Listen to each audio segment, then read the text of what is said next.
कल्याणं नमो लोये सौवसाहुर्णं मङ्गलं भगवान् वीरो मङ्गलं गौतमो गणे मङ्गलं कुन्दकुन्दार्यो जैनधर्मोऽस्तु मङ्गलं सर्वमङ्गलमाङ्गल्यं सर्वकल्याणकारकं प्रधानां सर्वधर्माणां जैनं जयतु शासनं जैनं जयतु शासनं। ये वाली। इसमें भी है, इसमें 501 है, इसमें 602 है। ठीक है। जिनेंद्र भगवान के शासन में धर्म की साधना दो प्रकार से कही गई है, एक मुनि रूप और एक श्रावक। श्रावक भी अपनी शक्ति प्रमाण धर्म की साधना गृहस्थ अवस्था में करता है और उसकी क्षमता बढ़ने पर वो मुनि दीक्षा लेता है। तो दो प्रकार के धर्म कहे हैं। और अगर आप संयम की बात करें तो संयम के भी दो प्रकार हैं, देश संयम, सकल संयम। देश संयम में थोड़ा संयम अंगीकार किया जाता है जो श्रावकों के 12 व्रत कहे हैं, और सकल संयम में मुनि अवस्था होती है। तो संयम के दो प्रकार है, देश संयम, सकल संयम। व्रतों के भी दो प्रकार है, अणुव्रत, महाव्रत। थोड़े व्रत लिए जाते हैं उसको अणुव्रत कहते हैं, पूरे व्रत लिए जाते हैं उसको महाव्रत किए जाते हैं। तो 5 पापों का आंशिक त्याग अणुव्रत है और उन 5 पापों का पूर्णतः त्याग वह महाव्रत होता है। तो फिर श्रावकों के 12 व्रत कहे हैं, तो उसमें 5 अणुव्रत, 5 पापों का आंशिक त्याग, फिर 3 गुण व्रत आते हैं, दिग्व्रत, देशव्रत, अनर्थ दंड व्रत, और फिर 4 शिक्षा व्रत आते हैं। 4 शिक्षा व्रत में पहला शिक्षा व्रत होता है सामायिक, मतलब जो घर में रहकर गृहस्थ है और व्रती है, श्रावक है, ऐसे जीवों को तो प्रतिज्ञा होती है कि वह सामायिक करेगा। ठीक है, मतलब प्रतिज्ञा लेता है। और उसके पहले के जीव प्रतिज्ञा से बंधे हुए नहीं रहते, लेकिन निरंतर अभ्यास करते रहते हैं। वो प्रतिज्ञा लेता है, प्रतिज्ञाबद्ध होता है। अगर आप प्रतिमाओं देखेंगे, प्रतिमाधारी बोलते हैं ना अपन, तो उसमें भी तीसरी प्रतिमा सामायिक प्रतिमा है। मतलब व्रतों में बात करें तो शिक्षा व्रत में पहला व्रत आता है सामायिक व्रत, और प्रतिमा देखेंगे तो तीसरी प्रतिमा होती है सामायिक प्रतिमा। तो ये सामायिक शब्द क्या है, तो इसका सिंपल अर्थ ये है कि समता भाव को प्राप्त होना। एकदम सिंपल अर्थ, सिंपल से सिंपल। फिर उसके हम गहराई और समझेंगे कि ये जीव दिन भर राग और द्वेष से दुखी रहता है, चिंताओं से, लोभ से, भय से, है ना, आकांक्षाओं से, विषय भोगों से निरंतर दुखी रहता है। इन दुखों से उसके अंदर जो अशांति उत्पन्न होती है, उस अशांति को दूर करने के लिए वह समता भाव का अभ्यास करता है। पूर्ण समता भाव को ही वीतराग भाव कहा जाता है, जिसके धारक जिनेंद्र भगवान होते हैं। समता भाव, उसको वीतराग भाव भी कहा जाता है। ठीक है, किसी से राग नहीं, किसी से द्वेष नहीं, किसी का मोह नहीं, वो वीतरागी। और जो गृहस्थ जी है उसके अंदर तो राग द्वेष होते ही रहते हैं, तो उसके राग द्वेष को वो कुछ काल के लिए नष्ट करता है, कम करता है, और उसी काल को फिर सामायिक कहते हैं। ठीक है, तो सामायिक की प्रक्रिया और उसकी थोड़ी भूमिका हम समझते हैं कि जैसे कि सामायिक कौन कर सकता है, तो उसका उत्तर ये है कि सामायिक वो कर सकता है जिसने पहले स्वाध्याय किया हो। पहली बात ध्यान रखना, स्वाध्याय से उसने स्वयं को जाना हो कि मैं जीव हूँ, देह जो है वो अजीव है, शरीर है, जड़ है, मिट्टी का है, इसको उसको पता होना चाहिए। और फिर उसको ये भी पता होना चाहिए कि मुझे साम्य भाव में शांति मिलेगी और राग द्वेष से दुख होगा। इतना अगर उसकी भूमिका क्लियर है तो वो सामायिक कर पाएगा। समझ रहे? कोई सिर्फ बैठे पाठ को लेकर और कोई प्रक्रिया अपनाए तो वो सामायिक नहीं कहा जाएगा। ठीक है, तो फिर इसकी प्रक्रिया क्या होती है, तो इसके लिए जो लिखा है शास्त्रों में वो ये है कि हम एकांत स्थान में जाकर बैठे, ये इम्पोर्टेंट पार्ट है। एकांत स्थान होना चाहिए, मुद्रा हमारी स्थिर होनी चाहिए, वस्त्र हमारे हिलते हुए यानी ढीले नहीं हो जो हवा से हिले, जगह जहाँ पे बैठे हम उसको पहले किसी से साफ कर ले ताकि हमारे को विकल्प ना रहे कि हम कोई कीड़े के ऊपर बैठे हैं, आदि आदि की हिंसा नहीं हुई हो, ये सब। और जहाँ आवाज़ होती हो, जहाँ डिस्टरबेंस हो, वहाँ नहीं बैठना है और एकांत में बैठना है, ये इम्पॉर्टेंट पार्ट। और डिस्टरबेंस बिल्कुल नहीं चाहिए। फिर करना क्या है वो भी समझाते हैं, और ये सब प्रक्रिया क्यों होती है वो भी समझाएंगे, वैसे सब समझाएंगे A to Z, लेकिन थोड़ा सा पहले वो प्रक्रिया समझ लेते हैं। फिर हमने क्या करते हैं सामायिक पाठ में, पहले 9 बार नमोकार मंत्र लेते हैं, फिर चारों दिशाओं में नमस्कार करते हैं, 3 आवर्त देते हैं, आवर्त मतलब ऐसे, ठीक है। फिर 3 आवर्त देकर 3 जगह वंदना होगी, 3 ढोक मतलब 3 जगह 3 बार ढोक होगी चारों दिशाओं में। और फिर हम एक स्थान पर जैसे मुख्यतः से पूर्व दिशाओं में मुख करके हम प्रारंभ करते हैं अपनी सामायिक विधि को। इसमें भी क्या होता है, पहले वंदना हो गई देवों की, मतलब जो भी पूज्य पद है हमारे, तो 5 परमेष्टि, जिन मंदिर, जिन प्रतिमाएं, जिन वाणी, जिन धर्म, इन सब की वंदना होगी, है ना। फिर वो अतिशय क्षेत्र, तीर्थ क्षेत्र, है ना, सिद्ध भगवान, इन सब की वंदना होती है पहले। फिर दूसरे काम होता है कि हम अपने दोषों की निंदा भी करते हैं वहाँ पर। मेरे अंदर जो जो दोष है उसका प्रतिक्रमण बोलो, निंदा बोलो, वो सब है इसके अंदर, तो बताऊँगा अभी। उसकी निंदा होती है ना। और फिर भावना ये होती है कि मेरे सब दोष नाश होकर मैं शांत भाव को, आनंद को प्राप्त हो, ये उसका ऑब्जेक्टिव होता है। अब देखो कैसा है कि जैसे डॉक्टर भी प्रिस्क्रिप्शन देते हैं तो उसमें वो बोलते हैं कि दवाई लेनी है आपको तो सुबह दोपहर शाम ऐसी दवाई लेनी पड़ती है। तो ऐसा क्यों? क्योंकि सुबह की दवाई दोपहर तक उसका माइल्ड हो जाती है, यानी उसका असर खत्म हो जाता है। दोपहर की दवाई शाम तक असर कम हो जाता है। अगर आपको पूरा इम्पैक्ट चाहिए तो 3 दिन इसको सुबह दोपहर शाम लो, ठीक है, तो आपको अच्छे रिजल्ट मिलेंगे। तो वैसे ही सामायिक का भी है, हमें सुबह दोपहर शाम 3 बार कहने को कहा है। कौन से काल में? तो कि संधि काल। संधि काल मतलब क्या होता है, जहाँ पे 2 ज्वाइनिंग है ना। जैसे सब रात और सुबह का ज्वाइनिंग होगा सुबह, ठीक है ना, अंतर ब्रह्म मुहूर्त में अपन जिसको बोलते हैं, सूर्योदय का काल। फिर सुबह और दोपहर का ज्वाइनिंग होता है 12 बजे, तो वो भी एक संधि काल है। और फिर दोपहर और रात का मतलब शाम और रात का जब संधि होती है तो वो होता है सूर्यास्त का काल। ऐसे 3 संधि काल में, अब 3 संधि काल में क्यों, उसका उद्देश्य भी समझो।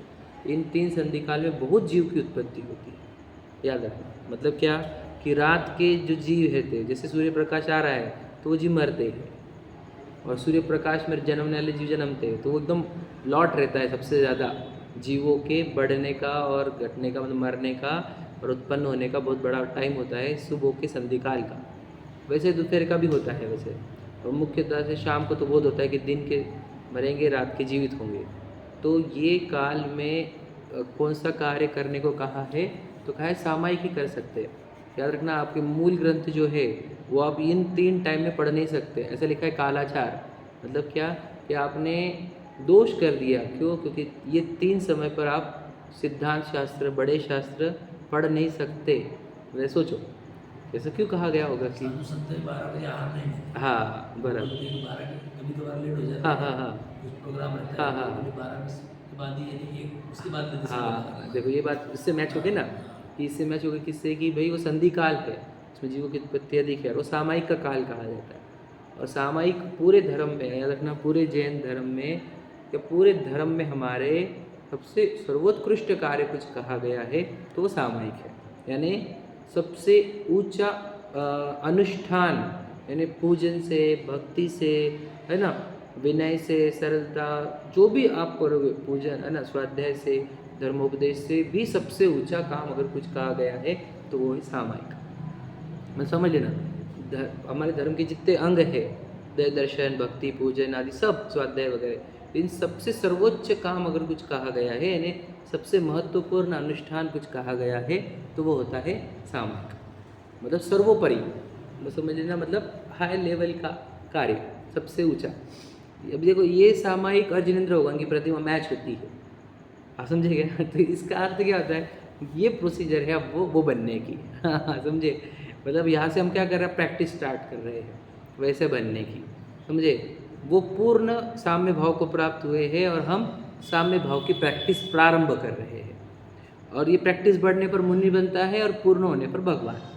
मतलब डायरेक्ट हम वो रास्ते पर पहुंच गए हैं जिस रास्ते के एंड में भगवान दशा है, वितरागी दशा है, जिस रास्ते के मध्य में मुनिराज है, और उसके शुरुआत में हम पहुंच गए। समझे क्या? मतलब यही रास्ता है जो हमारे को मुक्ति दिलाएगा, सुख दिलाएगा, है ना, अनंत आनंद मिलेगा, है ना, भगवान दशा भी मिलेगी और मुनिराज दशा भी आएगी। यही वो रास्ता है। मतलब सामायिक ही बढ़ते बढ़ते वो जीव मुनिराज बनता है। सामायिक का स्तर बढ़ने लग गया तो मुनिराज बनता है, और सामायिक का स्तर बढ़ गया तो वो भगवान बनता है। एकदम सिंपल है वैसे।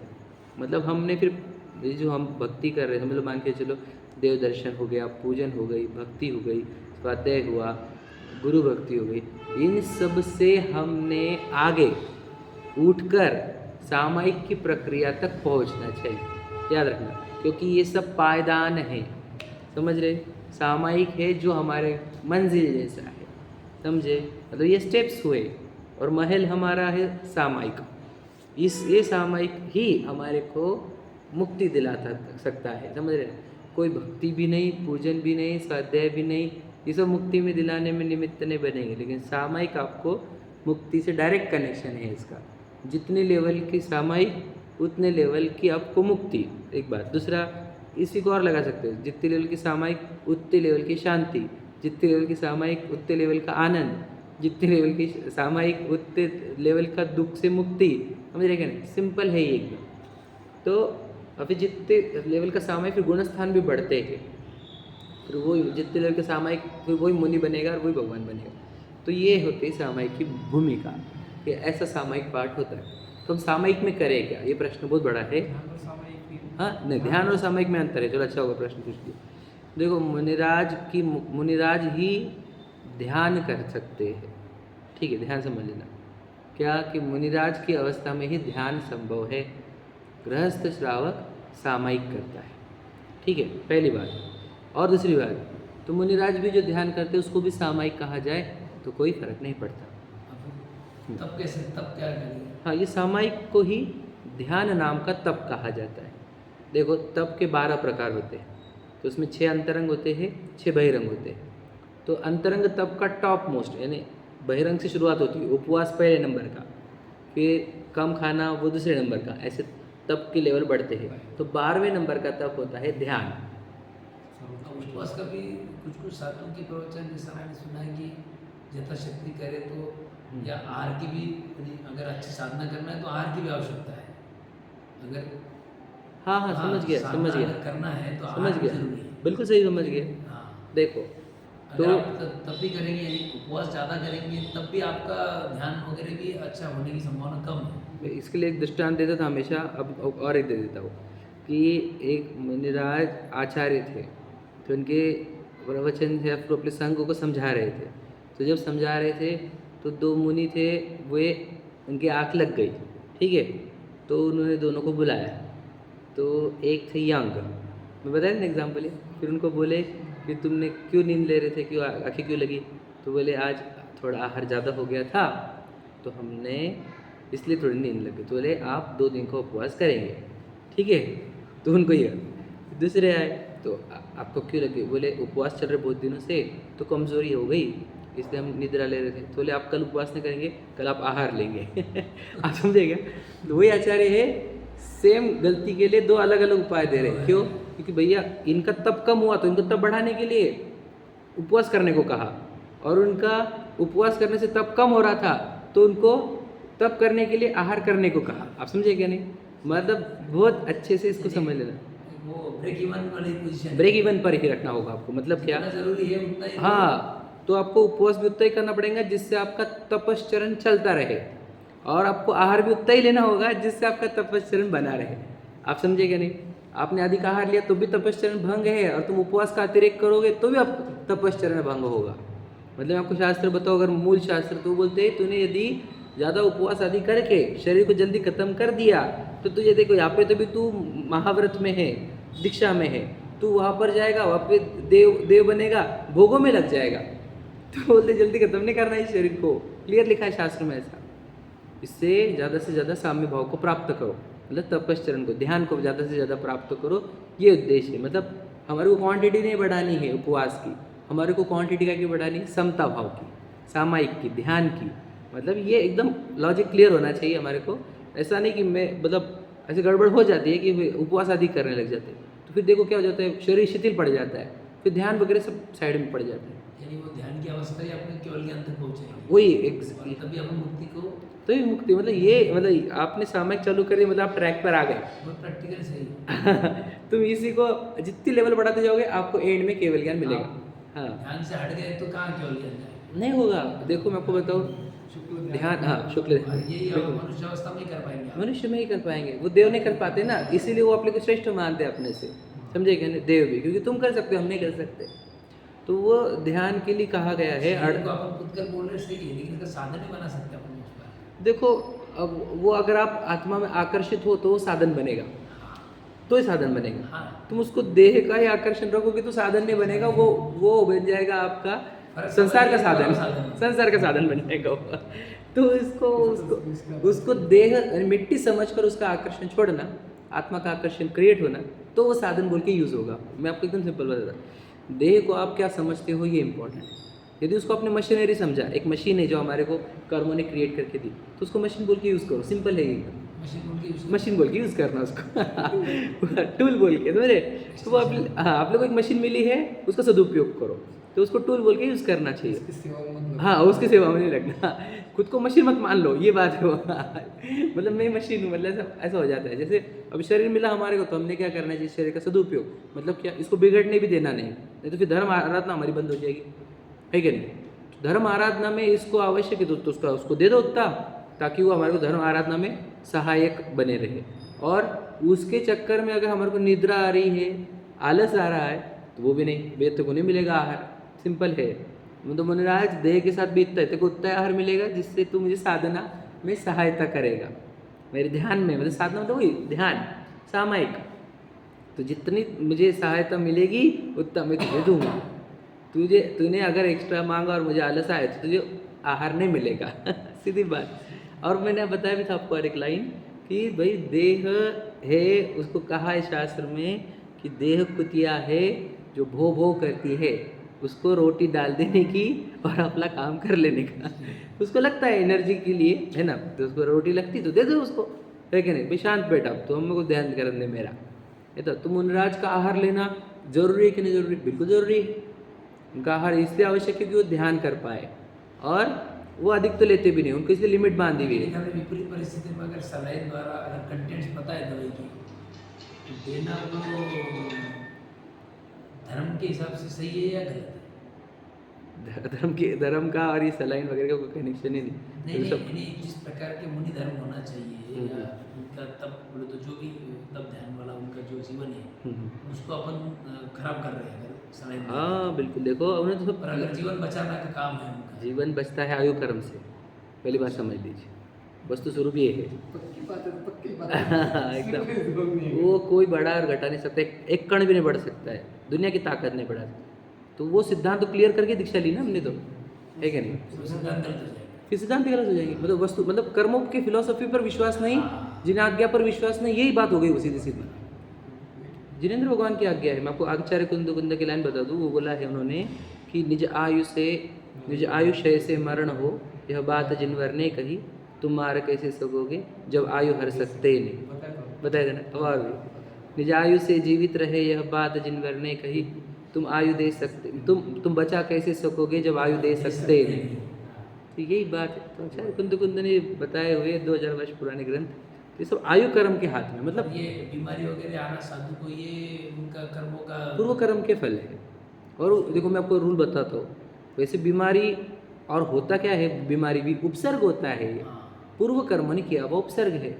तो उनके 22 परिशह होते हैं, तो उसमें परिशह सहन आता है, 22 परिशह है, शुद्धा त्रिषा रोग आदि सब। तो वे परिशह सहन करना उनकी तपश्चर्या बढ़ती है। मतलब देखो रोग आया है, मैं आपको ध्यान से सुनना एक बात, तो रोग में मन विचलित हुआ, मतलब समता भाव भंग हुआ, फिर सामायिक खराब होगी तुम्हारी। समझे कि नहीं समझे? तुमको जिंदगी में साधना कहीं करनी है साम्य भाव की, समता भाव की, और रोग में विचलित हुए हैं तो इसका अर्थ है कि समता भाव दूषित कर दिए तो साधना खराब हो गई। कभी कभी बड़े संतों का फोन आ जाता है कि आप दीक्षा का ये कर लो, बाद में दीक्षा वापस से वो सही नहीं। ये सब हाँ तो वो देखो, तोड़ गाड़ का ऐसी बात हाँ है। ये तो सब कैसा है कि अब वो काल वैसा हो गया। हाँ, नहीं तो समता भाव के साथ में No देखो, compromise ही सही है। हाँ जो सहज, और देखो तकलीफ तो वैसे भी मुझे नहीं है, शरीर को हो रही शरीर है। को इसे- अब समझे ना, अगर आत्मा पे विश्वास है तो फिर आत्मा ऐसी भी कुछ होने रोग वाला होता ही नहीं उसको, कोई रोग नहीं है। हाँ। और कर्मों ने देह को रोग लाया है तो अब मैं उसको बताऊंगा आपको, जो बड़ा सामयिक पाठ है ना उसमें सब लिखा हुआ है ये। और अगर आप समाधि वन पाठ में भी लिखा हुआ है, मतलब इसलिए आप लोग ये सब पढ़ेंगे जब उसमें लिखा है कि भाई देखो क्या दुख है कि वो श्यालिनी 3-3 दिन तक वो सुकुमार जी को खा रही थी, है ना। तो तब भी उनका समता भाव खत्म नहीं हुआ, है ना। जलती हुई सेगड़ी रखी, आभूषण रखे जलते हुए, तो जब उनके समता, तो इस उपसर्ग विजय मतलब होता क्या है कि दुख के प्रसंगों में दुखी नहीं होना इज इक्वल टू उपसर्ग जीतना, समझ रहे ना। तो ये बीमारी भी दुख का प्रसंग है जो कर्मों ने उत्पन्न किया, उसमें दुखी नहीं होना, यही उस उपसर्ग को जीतना है। समता भाव की प्रैक्टिस, मतलब गाली देने वाले के प्रति भी समता भाव हो और आरती उतारने वाले के प्रति भी समता हो, तो यही समता भाव है। सब लिखा हुआ है यहाँ पर कि भाई तुम्हारे को दो व्यक्ति दिख रहे हैं, अच्छा और बुरा, तो समझ लेना तुम अच्छे व्यक्ति नहीं हो। एकदम सिंपल बात। क्योंकि तुम्हें अच्छी बुरी दिखे क्यों, है तो पूर्व कर्म के। कोई अच्छे भी बिहेव कर रहा है तुम्हारे साथ तो पूर्व कर्म करा रहे हो उससे, और कोई बुरा बिहेव भी कर रहा है तो भी पूर्व कर्म करा रहे हैं। तुमको तो अच्छे व्यक्ति और बुरा व्यक्ति दिखना ही नहीं चाहिए। और जैसे व्यक्ति बोला वैसे वस्तु भी, कोई व्यक्ति कोई दुनिया की वस्तु अच्छी और बुरी दिखनी ही नहीं चाहिए। यही समता भाव है। और जिसके जिंदगी में डेवलप हो जाता है उसको दुखी करने में कोई समर्थ नहीं। उसको समता भाव उसको सुखी करते रहता है, सही है क्या नहीं। और दुखी कौन करता है, विषम भाव।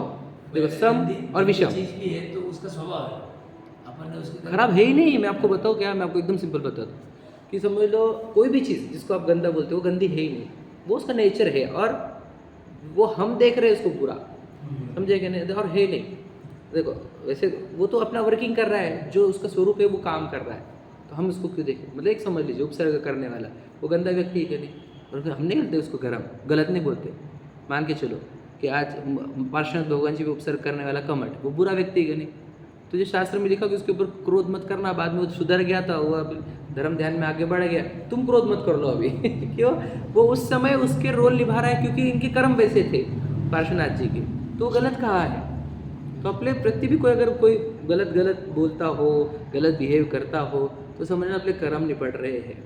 बस उसके प्रति नो रिएक्शन। हाँ, नो रिएक्शन से कर्म की निर्जरा होती है, और रिएक्शन से कर्मों का बंधन। यानी मन से नहीं होना रिएक्शन, मन से ही, भले बोलो ना। हाँ मन में कुड़ रहे हैं अगर, तो कर्म बंधन हो ही रहा है। क्योंकि काउंट तुम्हारे एक्शन नहीं होंगे, अंदर के भाव ही काउंट होंगे बस। और देखो मन वचन कहा कि पहले भी एक लेयर है आत्मा दुखी नहीं होनी चाहिए अपनी, तब मतलब मन में तो एक रिफ्लेक्शन आता है आत्मा के दुख का, तो मन में भी दुख, मतलब आत्मा भी दुख नहीं होना चाहिए, तब तुम्हारे वो कर्म निपट रहे हैं। हाँ डीप, मतलब और डीप। और मन में भी दुख नहीं होना चाहिए, एकदम सिंपल बात है। अगर हम तो भाव दो प्रकार के, सम और विषम, एकदम सिंपल। समता भाव और विषम भाव में आएगा मोह राग द्वेष, ये मेरा है ऐसा मानना मोह है, और अच्छा बुरा मानना ये राग द्वेष है, एकदम सिंपल। तो हमारे को उपसर्ग करने वाला बुरा ना लगे और उपसर्ग को दूर करने वाला अच्छा ना लगे, तो समझ लेना हम समता भाव के धारक हैं, समझे कि नहीं। अब मेरी भावना में आप देखोगे तो साम्य भाव धन रखते हैं। कौन सा धन रखते हैं, साम्य भाव वाला। तो साम्य भाव का अर्थ यही होता है, फिर इतना पावरफुल भाव होता है साम्य भाव। मतलब हमारी इनकम क्या, आत्मा की इनकम, जितना उसने साम्य भाव डेवलप किया उतना वो अमीर, क्योंकि उतना सुखी रहेगा। और जितना उसके अंदर विषम भाव, वो उतना गरीब, वो उतना दुखी रहेगा। तो ये साम्य भाव की प्रैक्टिस करने के लिए ये सामायिक की विधि होती है। यू शुड स्टार्ट, अपनी प्रैक्टिस चालू करो। तो फिर एकांत में जाओ, करें क्या हम सामायिक पाठ, सामायिक में क्या करें, तो पहले सामायिक पाठ पढ़ो शुरुआत के लिए। आगे तो आप लेवल जब बढ़ेगी तो आप अपने एकांत में कर सकोगे, हाँ, लेकिन शुरुआत आप सामायिक पाठ से करो। इस सामायिक पाठ में 32 है, इसको भावना 32 भी बोला जाता है। ये अमित ज्योति आचार्य ने लिखी हुई है ना, संस्कृत में है या हम हिंदी वाला पढ़ रहे हैं। तो इन भावनाओं से क्या होता है, हमारे चिंतन साफ हो जाते हैं। मतलब क्या, हमारे को वो पूरे पर्सपेक्टिव दे देते हैं दुनिया के। तो वो इस तरीके से हमारे को बताते हैं कि हमारे को कोई चीज़ अच्छी और बुरी दिखना बंद हो जाती है। और फिर क्या हो जाता है, जब दुनिया से कनेक्शन टूटा अच्छे बुरे का, तो फिर हम अपने आत्मा से कनेक्शन जोड़ सकते हैं, है ना। देखो मैं आपको और बता दूँ, हम आंखें बंद करने पर हमारे को 2 व्यक्ति दिखते हैं। आंखें बंद करो तुरंत 2 व्यक्ति दिखेंगे आपको। एक वो जिससे आप प्रेम करते, एक वो जिससे आप द्वेष करते तो यही तो बात है जो हमारे को अपने अंदर से हटानी है ना। और यही डिस्ट्रैक्शन है जो सामायिक सरल विषय हो, हाँ सोचो तो बहुत सरल है। हाँ लेकिन उतना ही कठिन मतलब अगर आप जिनवानी से निकालोगे तो निकल जाएंगे। अब बोलोगे नहीं नहीं नहीं मुझे उसका विचार ही नहीं करना, वो बैठे हुए रहता है अंदर। अब जिनवानी समझोगे मेरे कर्म की उदय है, तो आप निकल जाएंगे वो। और अगर तुमने उसको समझा नहीं कर्म की उदय, तो उसने ऐसा क्यों किया, तो बोलोगे नहीं कुछ, लेकिन अंदर तो बैठा रहेगा कि यार इसने किया अपना बुरा। तो इसलिए आप शास्त्र के माध्यम से, तत्व ज्ञान के माध्यम से इन सब को निकाल सकते हो, नष्ट कर सकते हो और साम्य भाव को प्राप्त कर सकते हो। कितना अच्छा है। तो हमने बस साम्य भाव की प्रैक्टिस के लिए सामायिक का ये विधि अपनानी चाहिए। और मैं तो आपको बताता हूँ कि एक बार किसी को सामायिक की आदत लग गई, मैं आपको एकदम सिंपल बताता हूँ कि उसके जीवन में सबसे फेवरेट वर्क कुछ बचता है बाद में, सामायिक रहता है। वो ये चाहता है, कितने टाइम तक करना? हाँ अब ये प्रश्न है। तो देखो शुरुआत के एकदम बेसिक लेवल पर अगर आप हो और आपके लाइफस्टाइल बहुत बिजी वाली है, तो आप 15 मिनट से स्टार्ट करो, ठीक है। ये मैं कौन से वाले बोल रहा हूँ, जो बहुत बिजी लाइफस्टाइल वाले लोग हैं वो लोग। अगर आपके पास है एम्पल टाइम, तो आप मिनिमम 48 मिनट्स अंतर मुहूर्त, एक अंतर मुहूर्त तक आपने करो, है ना। सुबह के टाइम रहा ज़्यादा तो दोपहर में कम रहा तो भी चलेगा, चलेगा। देखो ये शुरुआत हुई है, हम परफेक्शन पे तब पहुँचेंगे जैसे बच्चा हो। मैं आपको एग्जांपल भी दिया था सामायिक के लिए, इसके पहले बोला हूँ मैं कि बच्चे को हमारे को स्कूल की आदत डालनी है, तो हम उसको पहले डालते हैं प्ले ग्रुप में। तो प्ले ग्रुप में जाके वो क्या सीखता है, कुछ भी नहीं सिखाते प्ले ग्रुप में, तू जा वहाँ पे टिफ़िन का और तू आ जा तो ये क्या है, उसको सिर्फ स्कूल जाने की आदत लगाई जा रही है। बस तू बैठ वहाँ पर, वो उसको एक बार स्कूल में जाने की, वहाँ पे बैठने की, टिफ़िन खाने की एक बार आदत लग गई, बाद में हम उसको हाई कंसेप्ट भी सिखाएंगे बाद में, तो है क्या नहीं। तो सामायिक में भी ऐसा ही है, पहले तुम एक्सपेक्ट मत करना कि मुझे बहुत अचीवमेंट्स मिल जाए, स्टार्ट में नहीं मिलेगी, तुमको सिर्फ बैठने की आदत। तो वो आदत लग गई एक बार, तो बाद में बहुत गहरी गहरी चीज़ें अंदर उतरेगी। फिर मैंने आपको बताया, विद्या उत्पन्न होती है अंदर से, ज्ञान उत्पन्न होता है, सुख उत्पन्न होता है, शांति उत्पन्न होती है, वो सब गहरे गहरी चीज़ें मिलेगी, मतलब बहुत अच्छे अच्छे जेम्स मिलेंगे तुम्हारे को, है ना। लेकिन आपको थोड़े दिन थोड़ा सा शुरुआत के तौर पर रुकना होगा। और फिर हम बोलेंगे कि हमारे को पहले कुछ नहीं मिलेगा, कब मिलेगा ना, मैं बताता हूँ क्या मिलेगा। आपके मन को आराम सिर्फ सामायिक के टाइम पर ही मिलता है, नहीं तो दिन भर वो इतना थक रहा है, इधर बात कर, इधर सोच, इसका क्या, उधर का क्या, ये करना है, वो करना है, वो इतना थकता है कि उसको नींद में भी वो विचार उसको सोने नहीं देते, है क्या नहीं। तो ओनली टाइम जब हमारा मन पूरी तरह रेस्ट को प्राप्त होता है, वो होता है सामायिक। जब मन को हमने पूरी तरह बोला भैया तू कुछ भी मत विचार कर, मैं मेरा काम कर रहा हूँ, तो वो जो शांत होता है, तो जो देखो दुनिया बोलते ना मन की शांति तो वो मन की शांति इज इक्वल टू सामायिक। बाकी और दुनिया में आपको बताओ, देखो शांति वर्ड का तो इतना फेमस है दुनिया में, शांति मंत्र, शांति धारा, शांति विधान, फिर ग्रह वास्तु शांति, है ना, शांति पाठ। अब देखो तो कितने कितने जगह शांति देख रही है तुम, मतलब भाव से करते लोग। अरे उसको कितना वैल्यू आजकल, शांतिनाथ जी को भी बहुत वैल्यू उसी के कारण तो कहना क्या है कि शांत सब दुनिया के पास। देखो आज अगर आप अमीर लोगों को पूछेंगे कि भाई तेरे पास क्या, तो गाड़ी बंगला है, खान पान, घूमना फिरना, ऐश्वर्य में, तुम पूछते शांति है क्या, तो बोलते शांति नहीं बिल्कुल तो क्या बाकी सब कुछ है लेकिन शांति नहीं है। तो शांति ऐसी चीज़ है जो आपको सामायिक से ही मिलेगी। बाकी आप भले कितना भी कुछ कर लो, है ना, वो प्राप्त कर लो, लेकिन शांति नहीं मिलेगी। शांति का एकमात्र स्थान सामायिक होता है। देखो भगवान जी को परम शांत कहते हैं, वो परम शांत है। मुनिराज अति शांत है, और हम शांति की शुरुआत करते हैं सामायिक से। तो ये शांति का मार्ग, जो शांति पथ प्रदर्शक किताब है ना, वो यही है। बोलते शांति का पथ को प्रदर्शक, बोलते शांति को प्राप्त करो। तो ये शांति प्राप्त करने का साधन है सामायिक। ठीक है, अपन 1-2 लाइन तो पढ़ते आज, है ना, बाकी फिर अपन कल से चालू कर लेंगे। देखो,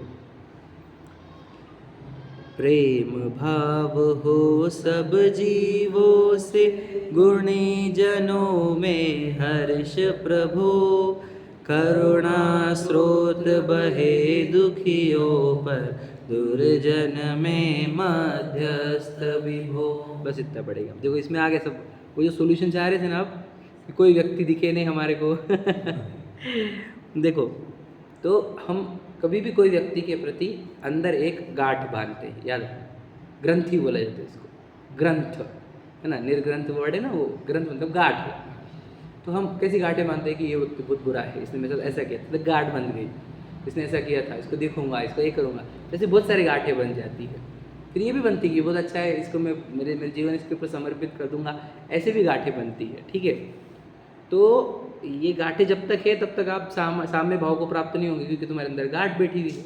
हमने आपको बोला भी था, मंदिर में आ रहे हो और बैर बांध के रखे हो किसी से, तो आपका मंदिर भी आना सार्थक नहीं है। वो तो शहर है एक, है ना, आपके मन में बैर है तो मंदिर आना शहर है। हाँ, तो अंदर की गांठें खोलने का सबसे अच्छा साधन ये 4 चीज़ें जो बोली जा रही है ना। सत्वेषु मैत्री जो मैंने बताया था, सत्वेषु मैत्री क्या, सभी जीवों के प्रति आपका प्रेम भाव होना चाहिए अगर आप ऐसे किसी में प्रेम और किसी में द्वेष करते हो तो आप अच्छे व्यक्ति नहीं हो। सिंपल है एकदम। सभी जीवों में प्रेम भाव हो। सभी, देखो जीव लिखा है, मनुष्य नहीं लिखा है, ये भी ध्यान रखना तिर्यंश भी नहीं लिखा है, पूरे जीव, क्योंकि सब जीव है। देखो मैं भी जीव हूँ, आप भी जीव हो, चींटी भी जीव है, अंदर से तो सब जीव है ना, ये तो सिर्फ शरीर के आकार अलग अलग है। तो हमारे को प्रेम भाव सबसे होना चाहिए, सब जीवों से, चाहे वो देव हो, नारकी हो, तिर्यंश हो, मनुष्य हो, है ना, हमारे शत्रु हो, आदि जो भी हो। ठीक है, तो सबसे प्रति हमारे अंदर से प्रेम ही निकलना चाहिए। याद रखना, फिर जो जिसके जीवन में प्रेम होता है ना, उसका चेहरा आपको प्रसन्न दिखता है, याद रखना। और जिसके जीवन में प्रेम नहीं है, उसका चेहरा आपको ऐसा प्रसन्न दिखेगा ही नहीं, उसके चेहरे पे कषाय दिखेगी आपको, एक तो क्रोध की या मान कषाय की, अहंकार वाली और जिसके जीवन में प्रेम है, उसके जीवन में प्रसन्नता दिखेगी उसके चेहरे पे आपको। इसलिए पहला भाव हमारा कुछ होना चाहिए, तो ये सभी जीवों को एक साथ ले लिया हमने, और हमने बोला कि हमारे को सभी जीवों से हमारे को प्रेम होना चाहिए। ये अच्छाई की पहचान, हमारी अच्छाई की पहचान ये है कि मुझे सबसे प्रेम है या नहीं है। अब जब हम किसी के प्रति भी द्वेष लेके बैठे, तो याद रखना, आपकी प्रसन्नता भंग कर दिया आपने, आपके उत्साह, आपके अंदर की अच्छाई सब नष्ट कर दी। यदि आपने किसी के आसार करने वाला तो उसके प्रति भी प्रेम नहीं, वो हाँ अभी आ रहा है चौथा लाइन, चौथा पार्ट है वो, है ना। पहला पार्ट क्या है, सभी जीवों से प्रेम, समझ में आ गया। अब दूसरा पार्ट क्या आया कि गुणी जन जो है उनमें हर्ष होना चाहिए। मतलब क्या, गुणी जन का अर्थ क्या है, जो मेरे से गुण में अधिक है, हमारे गुरु जिन्होंने मुझे सिखाए हैं, है ना, जिनसे मैं सीखा हो, जिनसे मैं सीखता हूँ, जो हमारे से ऊंचे पद पर है, पैसों के एंगल से नहीं, कौन से, समता भाव में जो हमारे से समता भाव में आगे है, वो हमारे हो गए लिए कौन, गुणी जन। मेरे में गुण कम है और उनमें गुण ज़्यादा है, कौन सा, समता भाव वाला है, शांति वाला, आनंद वाला। तो उनमें मेरे से सुख शांति आनंद ज़्यादा है, समता भाव ज़्यादा है। तो उनको देख कर मुझे हर्ष होना चाहिए कि वाह वाह वाह, मतलब उत्साह आना चाहिए, मतलब इतना हर्ष होना चाहिए कि जैसे ये लोगों को एक्टर दिख गया तो भागते हैं लोग, है क्या नहीं, सुपरस्टार दिखा, विराट कोहली दिख गया तो कैसे पागल हो जाएंगे लोग। तो वैसे ही हम पागल होने चाहिए गुणीजनों को देखकर, गुरुजनों को देखकर। तो उनमें देखकर हमें इतना हर्ष होना चाहिए कि जैसे कोई हमारे को क्या मिल गया, क्योंकि दुनिया में हम जिसको देख रहे हैं वो सब कषाय वाले दिख रहे हैं, सब विषम भाव वाले हैं, और समता भाव वाला कोई जीव दिख रहा है हमारे को, वो कितना आनंद होना चाहिए उसका, है कि नहीं। तो इसलिए गुणीजनों में हमारे को बहुत हर्ष होना चाहिए। गुणेशु प्रमोदः, है ना, गुणेशु प्रमोदः। तो गुणवानों के प्रति हमारे अंदर क्या होना चाहिए, बोलो हर्ष, उनको देखकर हर्ष होना चाहिए हमारे को। क्योंकि देखो हर्ष क्यों होता है कि हम जब उनको देखते हैं गुणवान वालों को, तो हमारे अंदर ये भावना होती है कि हम भी ऐसे बनेंगे, हमें ऐसा बनना है तो ये जो भावना क्रिएट होती है, तो ये हर्ष वाला अवसर हो जाता है, ऐसा कहा। तीसरा, करुणा स्रोत बहे दुखियों पर, मतलब क्या, स्रोत का अर्थ होता है धारा, है ना। करुणा की धारा बहनी चाहिए हमारी। यदि हमारे को कोई जीव दुखी दिख गया तो, कि ये बेचारा देखो क्या क्या हो रहा है इसके साथ, अरे अरे इसको क्या करते आएगा, अपने को कैसे बचाते आएगा, क्या करते आएगा, ऐसा अपन ने करुणा की धारा बहानी चाहिए, ऐसा लिखा है। कोई दुखी दिख रहा है और फिर हमारे को करुणा नहीं आ रही है, इसका अर्थ ये है कि हमारा चित्त कलुषित है, कठोर चित्त है हमारा, तभी तो हमारे को करुणा नहीं आ रही उसकी, है क्या नहीं।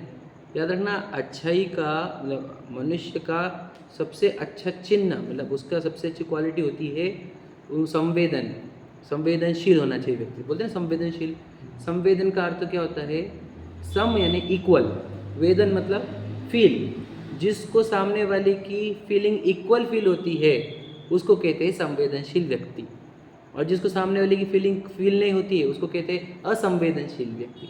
समझ रहे आप।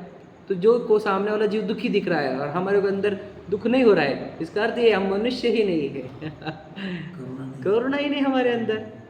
तो करुणा अंदर रहना, इसको बोलते हैं सबसे अच्छा क्वालिटी, है ना।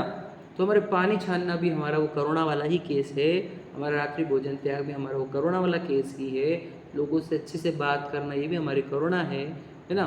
किसी को ब्लफ नहीं करना, चीट नहीं करना, ये भी हमारी करुणा है। और कोई दुखी दिखा, गरीब दिखा, उसको जो हम धन नहीं, खान पान रहना आदि जो दे सकते वो देना, है ना, ये सब हमारी करुणा में आता है।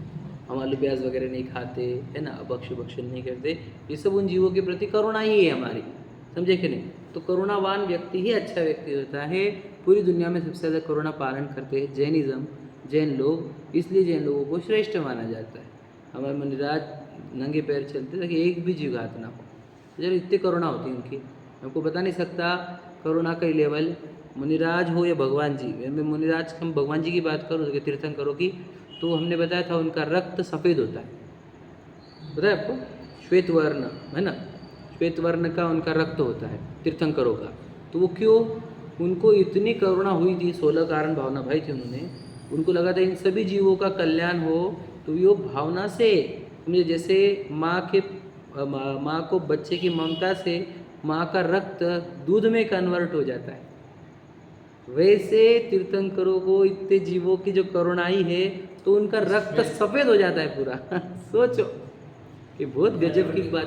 हाँ, इतनी करुणा, तभी तो देखो इतनी करुणा हुई थी उनमें, 0.1% तो अपन भी उतने उज्जवल होंगे, हम भी अंदर से उतने उज्जवल होंगे यदि हमारे जीवन में करुणा आई तो। और हमारे जीवन में करुणा नहीं है तो समझ लेना हम उज्जवल नहीं है, कलुषित है, हम ब्लैक है अभी भी सफ़ेद नहीं हुए हैं। इसलिए करुणा स्रोत बहे दुखियों पर। और चौथा कहा दुर्जन में मध्यस्थ, ये आ गया आपका उत्तर। कोई नो रिएक्शन, जो अगर आपको दुर्जन दिख रहे हैं कि वो गलत एक्शंस कर रहे हैं, जो अच्छे नहीं है, आपको समझ में आ रहा है, तो आपने क्या करना, तो मध्यस्थ रहना। हाँ बाल अगर कीड़ा खा रही है हाँ, तो मध्यस्थ रहना है। मध्यस्थ रहना है आपको। क्यों, देखो दो पाप है वहाँ पे, तुम अगर वो बचा रहे हो तो पाल के साथ अपराध नहीं क्या ये तो अपराधी है ना, तुमने बचा लिया उस व्यक्ति, वो कीड़े की जान बचे तुम लोग, और पाल का क्या, नहीं, अपना एक कर्तव्य है ना, तो वो जीवों को बचाना है, फिर जीव जाए, फिर बाद में बुद्ध जाए, वैसे नहीं समझे आप। फिर आप ऐसा करने जाओगे तो फिर पूरे प्राणियों को बचाते बैठो, फिर अपने जो शक्ति दिख रहा है। नहीं समझे, ये तो नेचुरल है ना, ये ना ये इकोलॉजी चल रही है, वो इकोलॉजी में समझे क्या, एक के ऊपर एक सर्कल है। हाँ, वैसा भी नहीं हो जैसा वो आप बोल रहे थे, वो वर्ड गलत कोई पड़, बिल्ली को खा रहा है कुत्ता, वो आपकी शरण में आ गई तो फिर बात और है। फिर भी हम, हाँ फिर भी वो और बोल देता मैं आपको। इसका अर्थ क्या है कि उधर आपका कर्तव्य नहीं है, मतलब उसको बचाना आपकी जिम्मेदारी कहीं पे लिखी हुई गई नहीं है, बराबर है, आपकी वो जिम्मेदारी नहीं कही गई भी। एक दूसरा कि वो पाल को और क्या अपॉर्चुनिटी खाने के लिए, वनस्पति नहीं खा सकती। अब हम नहीं बोल रहे वो खा, वो उसको नहीं बोल रहे हम खाने को, लेकिन हम उसके अंतराय अपनी उपस्थिति को ऐसा हो रहा है, अपना काम से अंतराय, अरे हम देखो, फिर अगर आप देखो आपका रिलेटिव है कोई, उसके साथ कुछ हो रहा है, आपकी जिम्मेदारी, साधर्मी है उसके साथ कुछ हो रहा है, आपकी जिम्मेदारी। अब वो वापस वही दिक्कत है जो आपको बता रहा हूँ, वो पाल खा रही है कीड़े को, तो वो खा सकती कब, जो उसकी आयु खत्म हुई होंगी तब। यहाँ पर भी तो लॉजिक बैठेगा कि नहीं? मध्यस्थ भाव रखो भैया, तुम जाके उसके साथ उसकी आयु खत्म होने का टाइम आया था ना, तुम बचा सकते हो क्या? जीवित रखोगे किस तरह जब आयु दे सकते नहीं, समझे कि नहीं? तो इसलिए वो केस में भी जिसे पाल का हुआ, तो ये तो समझ लो वो नेचुरल है। आपको कोई व्यक्ति दिखेगा मारते हुए किसी को, ध्यान से लेना, तो आपको तब भी मध्यस्थ भाव रखना है, कषाय नहीं करनी वहाँ पर। ये भी हो सकता है प्रसंग, मतलब समझ लेना, वो नहीं बोल रहा हूँ मैं अपने व्यक्ति को कोई मार रहा है, ऐसा नहीं बोल रहा हूँ मैं। यदि हमारे से रिलेटेड कोई व्यक्ति को मार रहा है तो हमारे अंदर एक राग उत्पन्न होगा उसको बचाने का, वो हम करेंगे बात में मेरे, पर हम उस व्यक्ति से द्वेष नहीं करेंगे कभी, याद रखना ये बात इंपॉर्टेंट। समता भाव रखते हुए समझाने का प्रयास करना। और हम हमारे बच्चे को, हमारे फैमिली को, हमारे स्वाधर्मी को, सबको बचाएंगे, लेकिन उसके प्रति द्वेष नहीं करेंगे। ये बात हमारा ध्यान रखना, हमारे को द्वेष नहीं आना चाहिए, ये इंपॉर्टेंट, मतलब ये इंपॉर्टेंट है। हम बचाने का भाव भी कर लेंगे लेकिन हम उसके प्रति द्वेष नहीं होना, क्योंकि वो हमारे को मध्यस्थता अगर आप धारण नहीं करोगे तो आप हमेशा क्या रखना, उसके प्रति नकारात्मक सोच कर कर्म का बंधन करते रहोगे और अपने समता भाव का नाश करोगे, है कि नहीं? इसलिए अगर कोई भी बैड बिहेव कर रहा है पूरी दुनिया में तो हमारे चित्त खराब नहीं होने चाहिए। क्या याद रखना, क्या होता है, धर्म का एक पक्ष पकड़ लेते हैं कोई भी धर्म का, और धर्म के विरुद्ध पक्ष वालों के प्रति हम बहुत द्वेष उगलते रहते हैं, हाँ या कि नहीं? फिर वही तो दिक्कत हो गया, मतलब समझो एक ही धर्म के दो अंग है, समझ लो। हाँ, से दूर चल जाएगा। फिर तुम याद रखना, इधर तुम बोल रहे हो कि हम तो ये धार्मिक है, धार्मिक है, तुम्हारी स्वतंत्रता भाव एकदम नीचे गिरते जा रही है, तो फिर तुम धार्मिक थोड़ी है। तो ये तुम मतलब तुम्हारे मुसलमानों का विद्वेष करना सही नहीं है। हाँ, अपना धर्म आप खराब बिल्कुल सही है। मैं एकदम सिंपल क्वेश्चन पूछता हूँ हमेशा, पाकिस्तान में स्कूल में बॉम्ब गिरा, आपको कैसा लगा? स्कूल छोड़ दो, बच्चों का समझ लो, एक मॉल में गिरा, हमारे को अंदर से अपने फील अच्छा हो गया, पाकिस्तान वाले मर गए। सोचो कितना पाप बन रहा हो हमारे को, कितना डेंजर हो गई, मतलब एक साथ तुमने हजारों को मारने का पाप एक साथ बांध लिया है। यदि तुम्हारे को द्वेष है पाकिस्तान के प्रति तो याद रखना, हर एक क्षण, हर समय, मैं आपको बताऊँ, वहाँ पे बॉम्ब ब्लास्ट हो ना हो, अंदर से तो हर एक क्षण में ही निकल रहा है, पाकिस्तान का ये हो जाए, वहाँ पे महंगाई बढ़ जाए, वहाँ पे उनको खाने को मिले नहीं, ये कंटिन्यू चलते रहता है हमारे अंदर। सोचो, इसलिए हमारे को किसी के प्रति द्वेष नहीं होना चाहिए, क्योंकि हम निरंतर उसकी नकारात्मक फीलिंग जनरेट करते हैं और उससे हम भी खुद दुखी होते हैं और कर्म का बंधन भी होता है। कुछ होना जाना कर्म तो बन जाते हैं, कर्म तो बंद ही जाएंगे, अब होना जाना तो तुम्हारे हाथ में है ही नहीं। जितना विषय से दूर रहेंगे ज़्यादा अच्छा। हाँ, मोबाइल पे अपन इसका मैसेज पढ़ रहे हो, वो पढ़ने की जरूरत नहीं है। हाँ, जिससे देखो हम वो चीज़ें पढ़ रहे हैं जिसका हमारे से कोई कनेक्शन ही नहीं है, और वो पढ़ के हम राग द्वेष कर ले रहे हैं। सारे ग्रुप एडमिन करना ताकि सिर्फ सूचना जा सके, बस निरर्थक बातें। मीडिया का सही, सही बात है। हाँ, सबको सबके सुनने का है, अपन ग्रुप बनाएगा कि सूचना के लिए, सूचनाओं के लिए, सूचना हो गई। और उसमें और निरर्थक, उसको अगर किसी को भेजना तो पर्सन उसको भेज दो, हाँ, एडमिन को एडमिन द्वारा भेजो। हाँ, तुम्हारे को जो सूचनाएं देनी है तो वो हमारे को भेज दो एडमिन्स को, है ना, और एडमिन भेज देंगे, हाँ, भाई किसी को और फिल्टर भी हो जाती है। अगर- देखो कुछ निरर्थक जाती है, कुछ नकारात्मक भी जाती है, जाती है। और फिर वो ग्रुप का महत्व भी आज कम की होता है। तारीख में तो वो बहुत बड़ा बना, नकारात्मक डालना, हाँ, मैं आपको सोशल मीडिया सबसे ज़्यादा नकारात्मक। हाँ, मैं आपको बता दूँ, मैंने बहुत आर्टिकल पढ़े हैं, उसमें बता देता हूँ आपको कि ये दुनिया में मर्डर करने का एक नया तरीका है। क्या? ट्रोलिंग। उसको जो ट्रोल करते हैं, दन निगेटिव मैसेज डालते हैं उसके फोटो के नीचे, वीडियो के नीचे, वो व्यक्ति भावों से मर जाता है। कितने लोग डिप्रेशन में गए वाले, मतलब मैं आपको बता नहीं सकता, इतने लोग, इतनी गंदी होती है ट्रोलिंग। आज के सोशल मीडिया बहुत डेंजर है, मतलब उसके एंगल से तो। और फिर मैसेज भी व्हाट्सएप के ग्रुप के थ्रू भी अगर आप किसी के प्राण हर्ट कर रहे हो तो वो भी गलत चीज़ है। क्या है, तुम फिर तुम्हारे समता भाव तो खत्म होते जा रहा है डे बाय डे, और गिरता हुआ जा रहा है, तो फिर वो तुम्हारे से धर्म नहीं होगा। तुम दुनिया को देखेंगे धार्मिक, और अंदर से धार्मिक बिल्कुल नहीं रहेंगे, क्योंकि धर्म कब बढ़ेगा? जब समता भाव बढ़ेगा। तो इसलिए अगर आपको कोई खराब व्यक्ति भी दिख रहा है तो आपको द्वेष करना नहीं है, आपको उसके प्रति मध्यस्थ भाव रखना है। समझ लीजिए, एग्जाम्पल, मैं 20पंथी हूँ, समझ लीजिए, कोई 13पंथी वाला दिख रहा है तो मुझे उसके प्रति द्वेष नहीं होना चाहिए। मैं 13पंथी हूँ, कोई 20पंथी वाला दिख रहा है तो भी द्वेष नहीं होना चाहिए। भाई वो पता है उसकी वो प्रथा, उसकी वो जगह, उसकी वो रिक्वायरमेंट है ना। कोई और एग्जाम्पल मैं बता रखो, पंथ का नहीं होना चाहिए, दिगंबर श्वेतांबर का नहीं होना चाहिए, हिंदू मुस्लिम का नहीं होना चाहिए। मैं आपको बताऊँ, आपको वो मुस्लिम दिखना नहीं चाहिए था, जीव दिखना चाहिए था। आपको 20 पंथी दिखना चाहिए, 13 पंथी दिखना नहीं चाहिए, आपको जीव दिखना चाहिए। आपको देखने का तरीका सही नहीं है, खुद द्वेष अंदर पालते हो, दुनिया में भी स्प्रेड करते हो। और मैं आपको ये न्यूज़ मीडिया जो है ना आपकी, वो द्वेष ही फैला रही है यार, पूरा के पूरा आपको द्वेष फैला रहे हैं। वो आपको बता रहे हैं को पाकिस्तान ने कि यार ये मुस्लिम लोग ये कर रहे हैं, वो कब गलत तरीके से हम अपने तरीके से बता अपने अंदर डाल रहे हैं वो कचरा। इसलिए हमने पढ़ना चाहिए तो जिनवारे जो हमारे को समता भाव बढ़ाती है, हमारे जीवन में आनंद बढ़ाती है, प्रेम भाव, वात्सल्य भाव है ना, वो बढ़ाती है, मध्यस्थ भाव बढ़ाती है क्या नहीं। और अगर ये दूसरे तुम पढ़ोगे तो मध्यस्थ भाव नहीं बढ़ते, राग द्वेष बढ़ते। तो टेलीविज़न, मोबाइल फ़ोन इसलिए बुरे जाते हैं क्योंकि वो राग द्वेष के जनरेट करते हैं, समझे क्या नहीं सभी। और जिनवानी जो है उसको महान इसलिए कहा जाता है क्योंकि मध्यस्थ भाव डेवलप करती है। तो दोनों भाव में शांत भाव कौन सा है, आनंदमयी भाव कौन सा है, मध्यस्थ भाव है, तो वो जिनवानी से डेवलप होगा। और जो जितने हम बाकी जा रहे बाहर उतने से हमारे राग द्वेष बढ़ेंगे। इसलिए हमने ये 4 भावनाओं को अपने जीवन में उतारनी चाहिए। ये 4 भावना उतार ली, समझना आपके जीवन में से 99% प्रॉब्लम ही सॉल्व हो गए। कि कोई व्यक्ति के प्रति द्वेष नहीं है ना, गुणी व्यक्ति दिख रहा है तो हर्ष है, करुणा वाला दिख रहा है, मतलब कोई गरीब सरल एकदम छोटा सा विषय है, हाँ। करने को बहुत ही कठिन है। सही बात है। नहीं कठिन है। नहीं वैसा नहीं, मैं आपको हर चीज़ बोलता हूँ। देखो आप गाड़ी सीखे 4 व्हीलर तो पहले दिन तो नहीं सीखे होंगे, आदत डालने की। हाँ बस सिंपल बात है। कोई भी चीज़ हो, आपने अभिषेक भी सीखा होगा, पहले दिन नहीं सीखा होगा, हल्लुल सीखता है व्यक्ति, है कि नहीं। कोई भी आपने बिजनेस सीखा होगा आपका, तो धीरे धीरे सीखा। तो ये प्रक्रिया भी ऐसी है, धीरे धीरे सीखी जाएगी।